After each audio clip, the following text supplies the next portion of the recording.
gonna be some chance. No, you gotta be Please!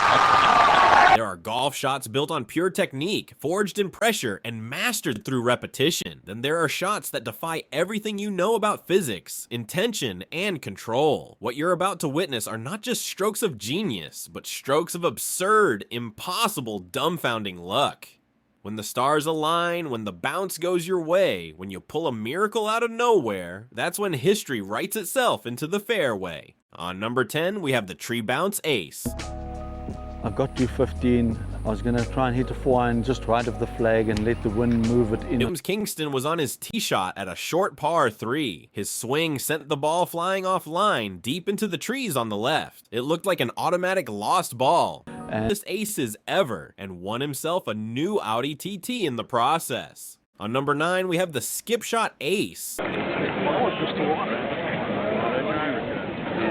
It was the 2009 Masters practice round, and Vijay Singh was on his tee shot at the iconic par 3 16th hole at Augusta National. Most players aim for a smooth arc over the water, not Vijay.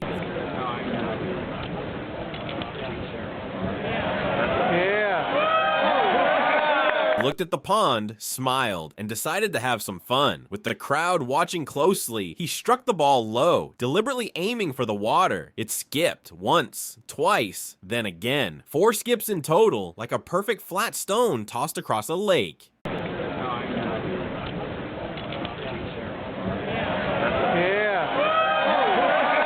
But the magic wasn't over. The ball climbed the far bank, landed on the green, and started rolling with perfect pace. It curled with just the right break and, shockingly, disappeared into the hole. The fans erupted. Cameras panned to stunned expressions. It was a hole-in-one that began with a trick shot over water. A practice round stunt turned into golf folklore. Even today, it's one of the most replayed clips in Masters history. On number 8, we have the 10-second wait. Well, this was Fuzzy Zoeller just a moment ago, 173-yard 16th hole. He wasn't making a whole lot happen on this day at even par.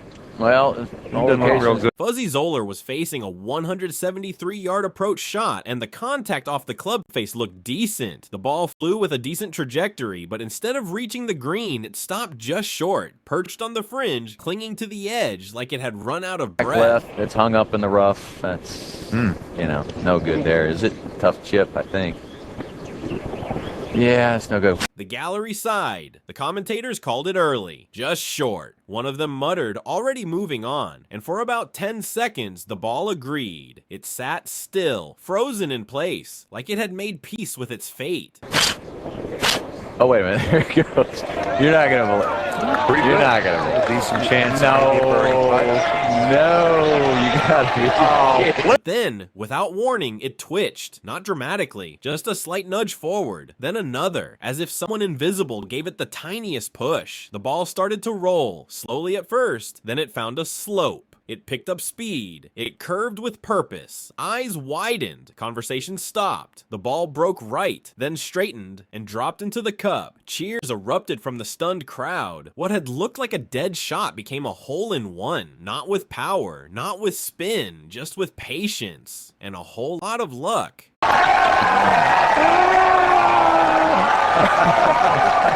Fuzzy Zoeller didn't swing twice. He didn't chip. He didn't putt. He just stood there and watched as physics took a 10-second nap, then woke up in the mood to show off. Still one of the strangest, slowest, and most unforgettable aces in golf history. On number 7, we have the off the rocks bounce. Nacho Elvira was lining up his 3rd shot on the 9th hole. With water looming near the back of the green, he needed a precise approach. He made clean contact and the ball soared with perfect shape, but it had too much pace. The miracle. Just inches from the water, the ball slammed into the jagged rock border at the lake's edge. Instead of a deflection into the drink, it kicked up sharply, almost like it had hit rubber, and bounced back toward the green. And off the cush. It landed. It was pure luck, no doubt, but it was also unforgettable. A water-bound disaster turned into a birdie chance, all thanks to the most fortunate bounce of the tournament. On number 6, we have the Billboard bounce. Paul Broadhurst at the European Masters in 1997. Oh, well. Oh, dear. Well, that's lucky. It's very fortunate the grandstand. Paul Broadhurst was in a bunker during the 1997 European Masters when his shot flew long, way long. Instead of disappearing into trouble, it hit an advertising board behind the green with a loud smack. Then out of nowhere, the ball bounced back onto the green and stopped inches from the cup. And immediately behind the green. It was one of those lucky breaks you just have to see to believe. A terrible miss turned into a near-perfect result, all thanks to that billboard. On number 5, we have the Pondside Miracle. Over at 11 a moment ago, Colin Montgomerie's second from 160. It was the 2006 Ryder Cup, and Colin Montgomerie stepped into a bunker with the pressure dialed all the way up. The green was guarded closely by water, and his only option was to land it soft, or else. 62, and the sand. The sand, when it's rained upon, makes it easier, even though they fluff it up a bit. He struck it low and hot, too hot. The ball took off, skipped once, and seemed destined for a splashdown. But right at the last second, fate stepped in. The ball clipped the rock lining the pond, barely, and got just enough lift to bounce back into play. And The sand, when it's rained upon, makes it easier, even though they fluff it up a bit. Marty with a break off the wall. Instead of diving into the hazard, it popped onto the fringe and rolled out safely, just a few feet from disaster. It wasn't just a lucky bounce, it was a match-saving miracle. Monty's reaction said it all. Relief, surprise, and maybe even a grin. That one bounce kept momentum alive and helped turn a tough hole into a Ryder Cup memory. On number 4, we have the bridge bounce. It is the aptly named Robert Rock. At the 2010 Portugal Open, Robert Rock teed off and immediately knew something was wrong. The ball sailed far right, way offline, and headed for disaster. And he's got it with an eagle range. And make the most of it he did for an unexpected score.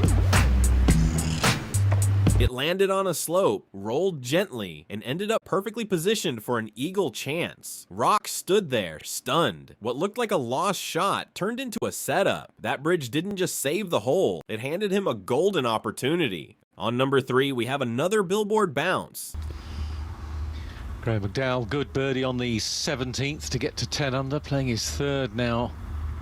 Happened at the 2012 Abu Dhabi Championship, and Graeme McDowell was in a greenside bunker trying to save par. He took a bold stroke of luck, helped him finish in the top 3. Call it marketing magic or just pure luck, but that billboard ended up being his best teammate that day.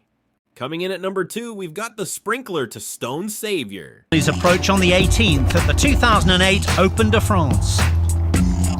At the 2008 Open de France, Paul McGinley took a crucial shot on the 18th, and chaos followed.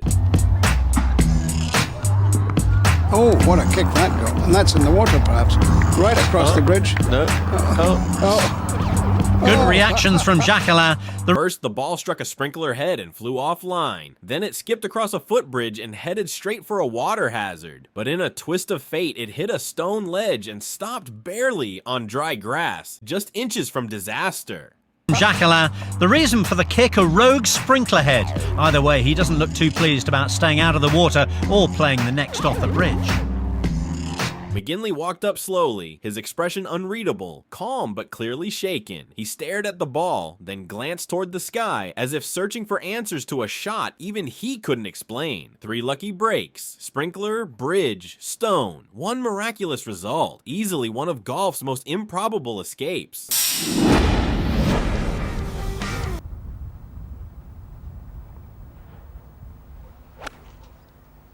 Down the hill into the par 5 18th green. At the top of the list, we've got Darren Clarke's unbelievable moment at the 2005 Smurfit European Open. On the 18th hole, Clarke's approach looked good in height, but went just before the splash, it struck a rock, then another, and another. In a back-and-forth pinball of miracles, the ball bounced between the stars. What about a Clarke approached smiling in disbelief, and the crowd roared. It was wild. It was lucky. It was one of golf's greatest escapes. These weren't just lucky shots. They were once-in-a-lifetime anomalies that break the rhythm of ordinary play and remind us